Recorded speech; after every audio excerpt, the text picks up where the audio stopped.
ಭಾರತದ ರಾಜಕೀಯದಲ್ಲಿ ಅತ್ಯಂತ ಹೆಚ್ಚು ಚರ್ಚೆಯಾಗಿರುವ ಹೆಸರುಗಳಲ್ಲಿ ರಾಹುಲ್ ಗಾಂಧಿಯವರು ಪ್ರಮುಖರು. ನೆಹರು ಗಾಂಧಿ ಕುಟುಂಬದ ಕುಡಿಯಾಗಿ ರಾಜಕೀಯಕ್ಕೆ ಬಂದ ರಾಹುಲ್ ಗಾಂಧಿಯವರ ವೈಯಕ್ತಿಕ ಜೀವನ ಮತ್ತು ಆರ್ಥಿಕ ಹಿನ್ನೆಲೆಯ ಬಗ್ಗೆ ಜನಸಾಮಾನ್ಯರಲ್ಲಿ ಯಾವಾಗಲೂ ಕುತೂಹಲ ಇದ್ದೇ ಇರುತ್ತೆ. ರಾಹುಲ್ ಗಾಂಧಿಯವರ ರಾಜಕೀಯ ಪ್ರವೇಶಕ್ಕೂ ಮುನ್ನ ಅವರಿಗಿದ್ದ ಆಸ್ತಿ ಎಷ್ಟು, ಇವರ ಆರಂಭಿಕ ವೃತ್ತಿ ಜೀವನ ಮತ್ತು ಆದಾಯದ ಮೂಲಗಳೇನಾಗಿದ್ವು, ಹಾಗೂ 2004ರಲ್ಲಿ ರಾಜಕೀಯಕ್ಕೆ ಬಂದ ನಂತರ ಕಳೆದ 2 ದಶಕಗಳಲ್ಲಿ ಇವರ ಆಸ್ತಿ ಮತ್ತು ಸಂಪತ್ತು ಹೇಗೆ ಬದಲಾಗಿದೆ, ಪ್ರಸ್ತುತ ಇವರ ಆದಾಯದ ಮೂಲಗಳು ಯಾವುವು, ಇದರ ಬಗ್ಗೆನೇ ಒಂದು ವಿಶೇಷ ವರದಿ ಇದೆ, ಬನ್ನಿ ನೋಡ್ತಾ ಹೋಗೋಣ. ಸ್ನೇಹಿತರೆ, ಭಾರತೀಯ ರಾಜಕೀಯ ಇತಿಹಾಸದಲ್ಲಿ ಅತ್ಯಂತ ಪ್ರಭಾವಶಾಲಿ ಕುಟುಂಬವೊಂದರಿಂದ ಬಂದ ರಾಹುಲ್ ಗಾಂಧಿಯವರ ವೃತ್ತಿ ಜೀವನ ಮತ್ತು ಆರ್ಥಿಕ ಸ್ಥಿತಿಗತಿಯು ದಶಕಗಳಿಂದ ಸಾರ್ವಜನಿಕ ಚರ್ಚೆಯ ವಿಷಯವಾಗಿದೆ. ಒಬ್ಬ ಖಾಸಗಿ ವೃತ್ತಿಪರರಾಗಿ ಅಂತಾರಾಷ್ಟ್ರೀಯ ಮಟ್ಟದಲ್ಲಿ ಕಾರ್ಯನಿರ್ವಹಿಸಿ ನಂತರ ಭಾರತದ ರಾಜಕೀಯಕ್ಕೆ ಪ್ರವೇಶಿಸಿದ ಇವರ ಆರ್ಥಿಕ ಪಯಣವು ಅತ್ಯಂತ ಆಸಕ್ತಿದಾಯಕವಾಗಿದೆ. ಸ್ನೇಹಿತರೆ, ರಾಹುಲ್ ಗಾಂಧಿಯವರ ಆರ್ಥಿಕ ತಳಹದಿಯನ್ನ ಅರ್ಥ ಮಾಡಿಕೊಳ್ಳಲು ಇವರ ಶೈಕ್ಷಣಿಕ ಮತ್ತು ಆರಂಭಿಕ ವೃತ್ತಿ ಜೀವನದ ಹಂತಗಳನ್ನು ಗಮನಿಸುವುದು ಅತ್ಯಗತ್ಯ. ಇವರು ತಮ್ಮ ಪ್ರಾಥಮಿಕ ಮತ್ತು ಪ್ರೌಢ ಶಿಕ್ಷಣದ ನಂತರ ಉನ್ನತ ವ್ಯಾಸಂಗಕ್ಕಾಗಿ, ಉನ್ನತ ಶಿಕ್ಷಣಕ್ಕಾಗಿ ಅಂತಾರಾಷ್ಟ್ರೀಯ ಮಟ್ಟದ ಪ್ರತಿಷ್ಠಿತ ಸಂಸ್ಥೆಗಳನ್ನು ಆಯ್ಕೆ ಮಾಡಿಕೊಳ್ತಾರೆ. 1989ರಲ್ಲಿ ಸಿಬಿಎಸ್ಇ ಮಂಡಳಿಯಿಂದ ಹಿರಿಯ ಮಾಧ್ಯಮಿಕ ಶಿಕ್ಷಣವನ್ನ ಪೂರ್ಣಗೊಳಿಸಿದ ಇವರು ನಂತರ ಅಮೆರಿಕಾದ ಫ್ಲೋರಿಡಾದಲ್ಲಿರುವ ರೋಲಿನ್ಸ್ ಕಾಲೇಜಿನಿಂದ 1994ರಲ್ಲಿ ಬ್ಯಾಚುಲರ್ ಆಫ್ ಆರ್ಟ್ಸ್ ಪದವಿಯನ್ನ ಪಡೆದರು. ಇವರ ಶೈಕ್ಷಣಿಕ ಸಾಧನೆಯು ಇಲ್ಲಿಗೆ ನಿಲ್ಲದೆ ಯುಕೆಯ ಕೇಂಬ್ರಿಡ್ಜ್ ವಿಶ್ವವಿದ್ಯಾನಿಲಯದ ಟ್ರಿನಿಟಿ ಕಾಲೇಜಿನಿಂದ 1995ರಲ್ಲಿ ಅಭಿವೃದ್ಧಿ ಅಧ್ಯಯನದಲ್ಲಿ ಎಂಪಿಲ್ ಪದವಿಯನ್ನ ಪೂರ್ಣಗೊಳಿಸಿದರು. ಈ ಉನ್ನತ ಶಿಕ್ಷಣವು ಇವರಿಗೆ ಜಾಗತಿಕ ಆರ್ಥಿಕತೆ ಮತ್ತು ಮಾರುಕಟ್ಟೆ ವಿಶ್ಲೇಷಣೆಯ ಬಗ್ಗೆ ಆಳವಾದ ಜ್ಞಾನವನ್ನೇ ನೀಡಿತು. ಪದವಿಯ ನಂತರ ಇವರು ತಕ್ಷಣವೇ ರಾಜಕೀಯಕ್ಕೆ ಪ್ರವೇಶಿಸದೆ ಲಂಡನ್ನಲ್ಲಿ ವೃತ್ತಿಪರ ಅನುಭವವನ್ನ ಪಡೆಯಲು ನಿರ್ಧರಿಸಿದರು. ಇವರು ಹಾರ್ವರ್ಡ್ ಬಿಸಿನೆಸ್ ಸ್ಕೂಲ್ನ ಪ್ರಸಿದ್ಧ ಪ್ರಾಧ್ಯಾಪಕ ಮೈಕಲ್ ಪೋರ್ಟರ್ ಸ್ಥಾಪಿಸಿದ ಮಾನಿಟರ್ ಗ್ರೂಪ್ ಎಂಬ ಮ್ಯಾನೇಜ್ಮೆಂಟ್ ಸಂಸ್ಥೆಯಲ್ಲಿ ಸುಮಾರು 3 ವರ್ಷಗಳ ಕಾಲ ಕಾರ್ಯನಿರ್ವಹಿಸಿದರು. ಈ ಸಂಸ್ಥೆಯಲ್ಲಿ ಇವರು ಕಾರ್ಪೊರೇಟ್ ತಂತ್ರಗಾರಿಕೆ ಮತ್ತು ಮಾರುಕಟ್ಟೆ ಸ್ಪರ್ಧಾತ್ಮಕತೆಯ ಬಗ್ಗೆ ಸಲಹೆ ನೀಡುವ ವೃತ್ತಿಪರರಾಗಿ ಕೆಲಸ ಮಾಡಿದ್ರು. ಇದು ಇವರ ಆರಂಭಿಕ ಆದಾಯದ ಪ್ರಮುಖ ಮೂಲವಾಗಿತ್ತು. ಸ್ನೇಹಿತರೆ, ನಂತರ 2002ರಲ್ಲಿ ಭಾರತಕ್ಕೆ ಮರಳಿದ ರಾಹುಲ್ ಗಾಂಧಿಯವರು ಉದ್ಯಮಿಯಾಗಿ ತಮ್ಮನ್ನು ತಾವು ಗುರುತಿಸಿಕೊಳ್ಳಲು ಬಯಸ್ತಾರೆ.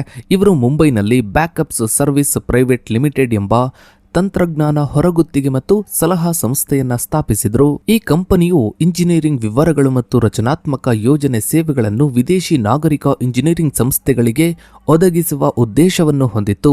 ಈ ಸಂಸ್ಥೆಯ ಆರಂಭಿಕ ಹೂಡಿಕೆ ಮತ್ತು ಇದರ ಕಾರ್ಯಚಟುವಟಿಕೆಗಳು ಇವರ ಆರ್ಥಿಕ ಸ್ವಾತಂತ್ರ್ಯದ ಹಾದಿಯಲ್ಲಿ ಪ್ರಮುಖ ಹಂತಗಳಾಗಿದ್ವು. ರಾಜಕೀಯಕ್ಕೆ ಬರುವ ಮುನ್ನ ರಾಹುಲ್ ಗಾಂಧಿಯವರು ಈ ಕಂಪನಿಯ ಮೂಲಕ ವೃತ್ತಿಪರ ಆದಾಯವನ್ನ ಗಳಿಸ್ತಾ ಇದ್ರು. 2004ರ ಹೊತ್ತಿಗೆ ಈ ಕಂಪನಿಯ ಆದಾಯವು ಸರಿಸುಮಾರು $1 ಲಕ್ಷ ವ್ಯಾಪ್ತಿಯಲ್ಲಿದೆ ಎಂದು ಇವರೇ ಸ್ವತಃ ತಿಳಿಸಿದ್ರು. ಇದಷ್ಟೇ ಅಲ್ಲದೆ ಇವರು ಯುಕೆಯಲ್ಲಿ ಬ್ಯಾಕಪ್ಸ್ ಯುಕೆ ಎಂಬ ಮತ್ತೊಂದು ಕಂಪನಿಯನ್ನು ಕೂಡ ಸ್ಥಾಪಿಸಿದ್ರು. ಇದು ವಿದೇಶಿ ಪೂರೈಕೆದಾರರಿಂದ ರಕ್ಷಣಾ ಒಪ್ಪಂದಗಳನ್ನು ಕೂಡ ಪಡೆಯುವಲ್ಲಿ ತೊಡಗಿಸಿಕೊಂಡಿತ್ತು ಎಂಬ ಆರೋಪಗಳು ನಂತರದ ದಿನಗಳಲ್ಲಿ ಕೇಳಿಬಂದವು. ಸ್ನೇಹಿತರೆ, 2004ರಲ್ಲಿ ರಾಹುಲ್ ಗಾಂಧಿಯವರು ಅಮೇಥಿ ಲೋಕಸಭಾ ಕ್ಷೇತ್ರದಿಂದ ಚುನಾವಣೆಗೆ ಸ್ಪರ್ಧಿಸುವ ಮೂಲಕ ಅಧಿಕೃತ ರಾಜಕೀಯ ಪ್ರವೇಶವನ್ನ ಮಾಡುತ್ತಾರೆ. ಈ ಸಂದರ್ಭದಲ್ಲಿ ಸಲ್ಲಿಸಿದ ಅಫಿಡವಿಟ್ನಲ್ಲಿ ಇವರು ಒಟ್ಟು ಆಸ್ತಿಯು ಸುಮಾರು 55.38 ಲಕ್ಷ ಎಂದು ಘೋಷಿಸಲಾಗಿತ್ತು. ಒಬ್ಬ ಖಾಸಗಿ ವೃತ್ತಿಪರನಾಗಿ ಗಳಿಸಿದ ಉಳಿತಾಯ ಮತ್ತು ಸಣ್ಣ ಮಟ್ಟದ ಹೂಡಿಕೆಗಳು ಈ ಆಸ್ತಿಯಲ್ಲಿ ಒಳಗೊಂಡಿದ್ವು. ಸ್ಥಿರಾಸ್ತಿಗಳ ವಿಭಾಗದಲ್ಲಿ ದೆಹಲಿಯ ಮೆಹ್ರಾಲಿಯ ಸುಲ್ತಾನ್ಪುರ ಗ್ರಾಮದಲ್ಲಿನ ಇಂದಿರಾ ಗಾಂಧಿ ಫಾರ್ಮ್ ಹೌಸ್ನಲ್ಲಿ ರಾಹುಲ್ ಗಾಂಧಿಯವರು 50% ಪಾಲನ್ನ ಹೊಂದಿದ್ರು. ಇದರ ಆಗಿನ ಮೌಲ್ಯ ಸುಮಾರು 9.86 ಲಕ್ಷವಾಗಿತ್ತು. ಅಂದಿನ ಸಮಯದಲ್ಲಿ ಇವರ ಮೇಲೆ ಯಾವುದೇ ಸಾಲ ಅಥವಾ ಹೊಣೆಗಾರಿಕೆಗಳು ಇರಲಿಲ್ಲ. ಸ್ನೇಹಿತರೆ, ರಾಜಕೀಯದಲ್ಲಿ ಆಕ್ಟಿವ್ ಆದ ನಂತರ ರಾಹುಲ್ ಗಾಂಧಿಯವರ ಆಸ್ತಿ ಗಮನಾರ್ಹವಾಗಿ ಬೆಳೀತಾ ಹೋಯಿತು.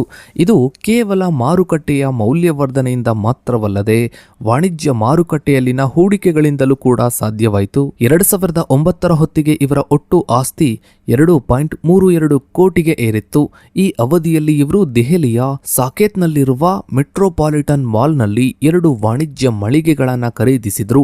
ಇದು ಇವರ ಸ್ಥಿರ ಆಸ್ತಿಯ ಮೌಲ್ಯವನ್ನ ಹೆಚ್ಚಿಸಿತು.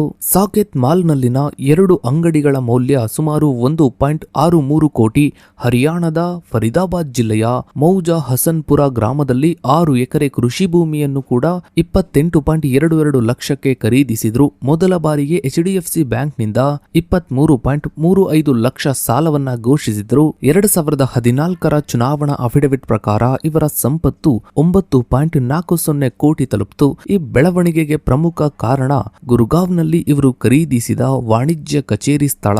2014ರಲ್ಲಿ ಇವರು ಸಿಗ್ನೇಚರ್ ಟವರ್ಸ್ನಲ್ಲಿ ಸುಮಾರು 7.93 ಕೋಟಿ ವೆಚ್ಚದಲ್ಲಿ ಕಚೇರಿ ಸ್ಥಳವನ್ನ ಖರೀದಿಸಿದ್ರು.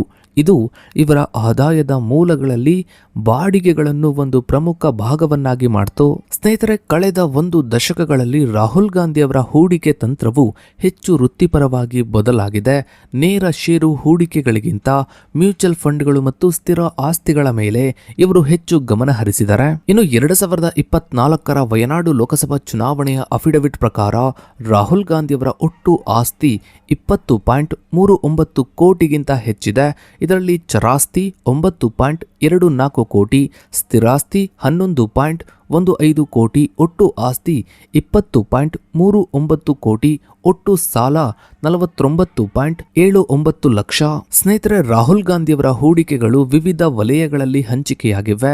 ಇದು ಇವರ ಆರ್ಥಿಕ ಜಾಗೃತಿಯನ್ನ ತೋರಿಸುತ್ತದೆ. ಇವರ ಪೋರ್ಟ್ಫೋಲಿಯೋದಲ್ಲಿ ಪ್ರಮುಖವಾಗಿರುವ 25 ಕಂಪನಿಗಳ ಷೇರುಗಳು ಮತ್ತು ಮ್ಯೂಚುವಲ್ ಫಂಡ್ಗಳು ಇವೆ. ಸ್ನೇಹಿತರೆ, ರಾಜಕೀಯಕ್ಕೆ ಬಂದ ನಂತರ ರಾಹುಲ್ ಗಾಂಧಿಯವರ ಆದಾಯದ ಮೂಲಗಳು ಹೆಚ್ಚು ವೈವಿಧ್ಯಮಯವಾಗಿವೆ. ಇವರು ಕೇವಲ ಸಂಸದರ ಸಂಬಳದ ಮೇಲೆ ಅವಲಂಬಿತವಾಗಿಲ್ಲ. ಸಂಸದರಾಗಿ ಇವರು ಪಡೆಯುವ ಮಾಸಿಕ ವೇತನ, ಗುರುಗಾವ್ನಲ್ಲಿರುವ ಇವರ ವಾಣಿಜ್ಯ ಕಚೇರಿ ಸ್ಥಳದಿಂದ ಬರುವ ಮಾಸಿಕ ಬಾಡಿಗೆ ಇವರ ಪ್ರಮುಖ ಆದಾಯದ ಭಾಗವಾಗಿದೆ. ಇವರು ಹೊಂದಿರುವ ವಿವಿಧ ಕಂಪನಿಗಳ ಷೇರುಗಳಿಂದ ಬರುವ ಲಾಭಾಂಶ, ಇವರು ಬರೆದಿರುವ ಪುಸ್ತಕಗಳು ಅಥವಾ ಲೇಖನಗಳಿಂದ ಬರುವ ರಾಯಲ್ಟಿ ಆದಾಯ, ಇವರ ವಿವಿಧ ಉಳಿತಾಯ ಖಾತೆಗಳು ಮತ್ತು ಸ್ಥಿರ ಠೇವಣಿಗಳಿಂದ ಬರುವ ಬಡ್ಡಿ. ಕಳೆದ 5 ವರ್ಷಗಳಲ್ಲಿ ರಾಹುಲ್ ಗಾಂಧಿ ಅವರು ಸಲ್ಲಿಸಿದ ಆದಾಯ ತೆರಿಗೆ ವಿವರಗಳು ಇವರ ಆರ್ಥಿಕ ಸ್ಥಿರತೆಯನ್ನು ತೋರಿಸುತ್ತವೆ. 2022-23ರ ಹಣಕಾಸು ವರ್ಷಗಳಲ್ಲಿ ಇವರ ಒಟ್ಟು ಆದಾಯ 1.02 ಕೋಟಿಯಷ್ಟಿತ್ತು. ಸ್ನೇಹಿತರೆ, ರಾಹುಲ್ ಗಾಂಧಿ ಅವರ ಆಸ್ತಿ ವಿವರಗಳಲ್ಲಿ ಅತ್ಯಂತ ಚರ್ಚಿತ ವಿಷಯವೇನೆಂದ್ರೆ ಯಂಗ್ ಇಂಡಿಯನ್ ಕಂಪನಿಯಲ್ಲಿ ಇವರು ಹೊಂದಿರುವ ಪಾಲು. ಇದು ನೇರ ವೈಯಕ್ತಿಕ ಸಂಪತ್ತಿಗಿಂತ ಹೆಚ್ಚಾಗಿ ಸಾಂಸ್ಥಿಕ ನಿಯಂತ್ರಣದ ವಿಷಯವಾಗಿದೆ. ಯಂಗ್ ಇಂಡಿಯನ್ ಒಂದು ಲಾಭ ರಹಿತ ಕಂಪನಿಯಾಗಿದ್ದು ಇದರಲ್ಲಿ ರಾಹುಲ್ ಗಾಂಧಿ ಮತ್ತು ಸೋನಿಯಾ ಗಾಂಧಿ ತಲಾ 38% ಪಾಲನ್ನ ಹೊಂದಿದ್ರು. ಈ ಕಂಪನಿಯು ಅಸೋಸಿಯೇಟೆಡ್ ಜನರಲ್ಸ್ ಲಿಮಿಟೆಡ್ ಅನ್ನ ಸ್ವಾಧೀನಪಡಿಸಿಕೊಳ್ತು. ಇದು ನ್ಯಾಷನಲ್ ಹೆರಾಲ್ಡ್ ಪತ್ರಿಕೆಯನ್ನ ನಡೆಸ್ತಾ ಇತ್ತು. ಇಡಿ ತನಿಖೆಯ ಪ್ರಕಾರ ಕೇವಲ 50 ಲಕ್ಷ ಹೂಡಿಕೆ ಮಾಡುವ ಮೂಲಕ ಈ ಕಂಪನಿಯು ದೇಶದಾದ್ಯಂತ ಇರುವ ಸುಮಾರು 2,000 ಕೋಟಿ ಮೌಲ್ಯದ ಆಸ್ತಿಗಳ ಮೇಲೆ ನಿಯಂತ್ರಣ ಸಾಧಿಸಿದೆ ಎಂದು ಆರೋಪಿಸಲಾಗಿದೆ. ರಾಹುಲ್ ಗಾಂಧಿ ಅವರು ಈ ಕಂಪನಿಯಲ್ಲಿ 1900 ಷೇರುಗಳನ್ನು ಹೊಂದಿದ್ದು ಇದರ ಮೌಲ್ಯ 1.90 ಲಕ್ಷ ಎಂದು ಅಫಿಡವಿಟ್ನಲ್ಲಿ ತೋರಿಸಿದ್ದಾರೆ. ಸೊ ಇದಾಗಿತ್ತು ಸ್ನೇಹಿತರೆ ಇವತ್ತಿನ ಈ ಒಂದು ವಿಡಿಯೋದ ಬಗ್ಗೆ ನಿಮ್ಮ ಅನಿಸಿಕೆ ಅಭಿಪ್ರಾಯಗಳನ್ನು ತಪ್ಪದೇ ಕಮೆಂಟ್ ಸೆಕ್ಷನ್ ಅಲ್ಲಿ ಕಮೆಂಟ್ ಮಾಡಿ.